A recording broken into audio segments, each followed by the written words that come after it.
بسم اللہ الرحمن الرحیم۔ سورہ النصر۔ یہ قرآن پاک کی 110 نمبر سورت ہے۔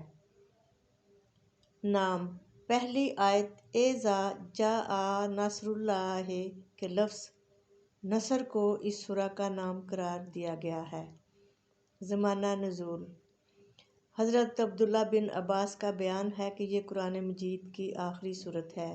اس کے بعد کوئی مکمل سورت حضور صلی اللہ علیہ وسلم پر نازل نہیں ہوئی۔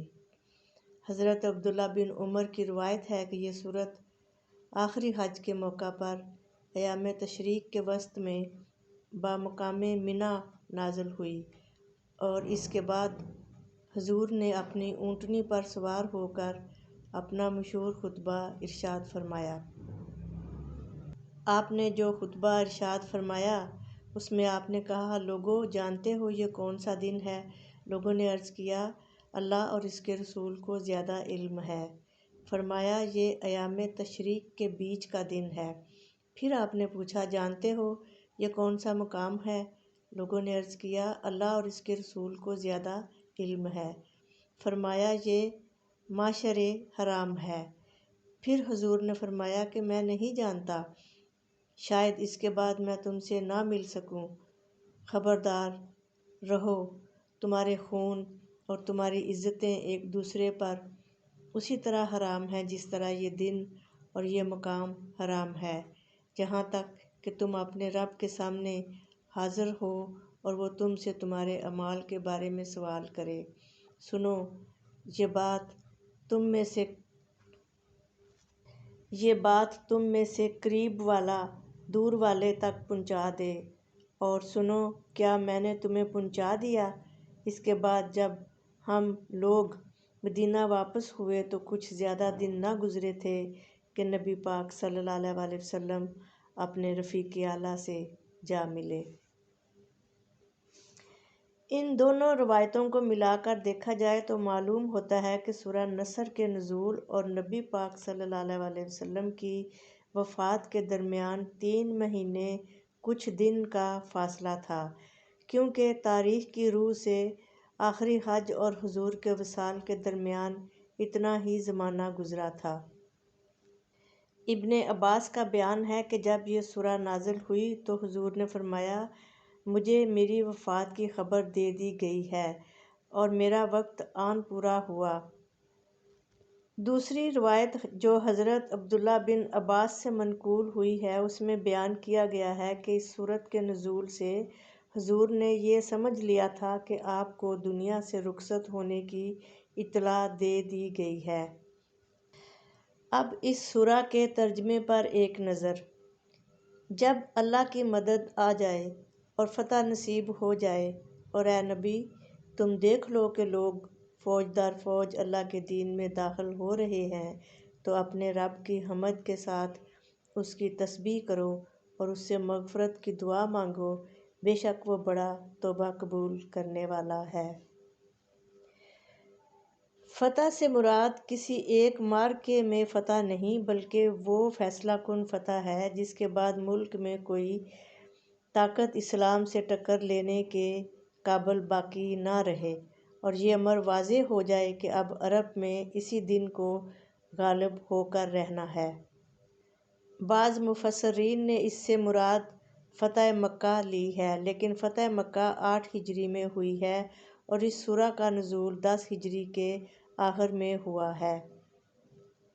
اس سورہ کا موضوع اور مضمون: جیسا کہ مندرجہ بالا روایات سے معلوم ہوتا ہے کہ اس سورہ میں اللہ تعالیٰ نے نبی پاک صلی اللہ علیہ وآلہ وسلم کو یہ بتا دیا تھا کہ جب عرب میں اسلام کی فتح مکمل ہو جائے اور لوگ اللہ کے دین میں فوج در فوج داخل ہونے لگیں تو اس کے معنی یہ ہیں کہ وہ کام مکمل ہو گیا جس کے لیے آپ دنیا میں بھیجے گئے تھے۔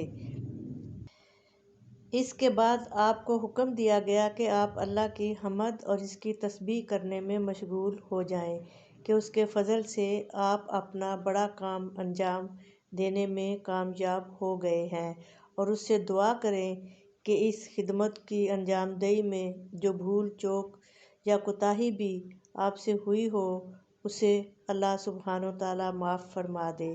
اس مقام پر آدمی غور کرے تو دیکھ سکتا ہے کہ ایک نبی اور ایک عام دنیاوی رہنما کے درمیان کتنا عظیم فرق ہے۔ کسی دنیاوی رہنما کو اگر اپنی زندگی ہی میں وہ انقلاب عظیم برپا کرنے میں کامیابی نصیب ہو جائے جس کے لیے وہ کام کرنے اٹھا ہو تو اس کے لیے یہ جشن منانے اور اپنی قیادت پر فخر کرنے کا موقع ہوتا ہے، لیکن یہاں اللہ کے پیغمبر کو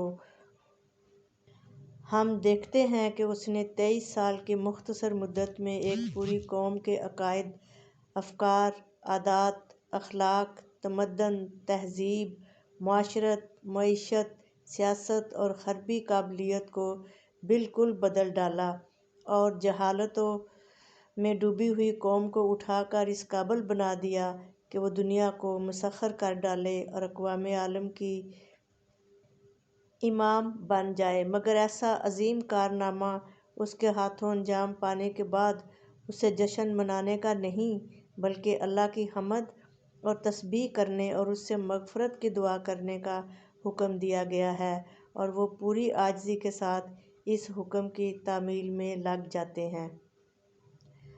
حضرت عائشہ صدیقہ فرماتی ہیں کہ نبی پاک صلی اللہ علیہ وآلہ وسلم اپنی وفات سے پہلے سبحانک اللہم و بحمدک استغفروک و اتوب الیک بہت کثرت سے پڑھا کرتے تھے۔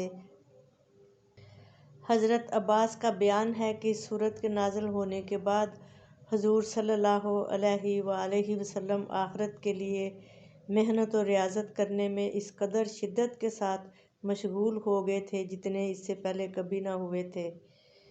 اس سورہ مبارک کو پڑھنے کے بے شمار فائدے ہیں۔ سب سے بڑا فائدہ اس کا یہ ہے کہ کسی آدمی کو بہت زیادہ قرض کے نیچے آ گیا ہو تو وہ اس سورت کو نماز کے بعد 41 دفعہ پڑھے تو انشاءاللہ تعالیٰ اللہ تعالیٰ اس کو فتح نصیب فرمائیں گے۔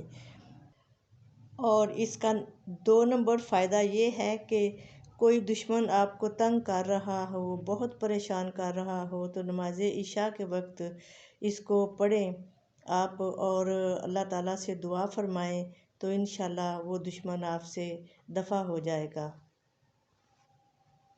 نمبر 3 اس کا یہ بہت بڑا فائدہ ہے کہ آپ روزانہ نماز کے بعد اس کو 1 دفعہ پڑھیں تو انشاءاللہ تعالیٰ اللہ تعالیٰ کی برکات آپ کو نصیب ہوں گی اور فتح نصیب ہوگی ایسے کاموں میں جہاں آپ تنگ دستی کے ساتھ پھنسے ہوئے ہیں اور رہائی آپ کے مقدر بن جائے گی۔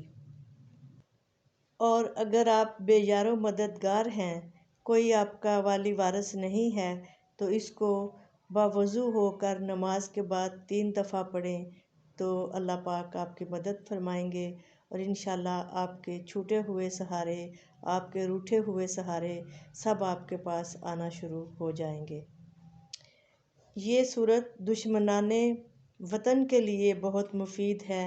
اگر اس ملک میں رہنے والے تمام لوگ اللہ تعالیٰ کے حضور اس کو پڑھیں تو اللہ پاک ہمارے ملک پر اپنا فضل و کرم کریں گے اور دشمن سے ہمیں بچائیں گے اور ہماری مدد فرمائیں گے۔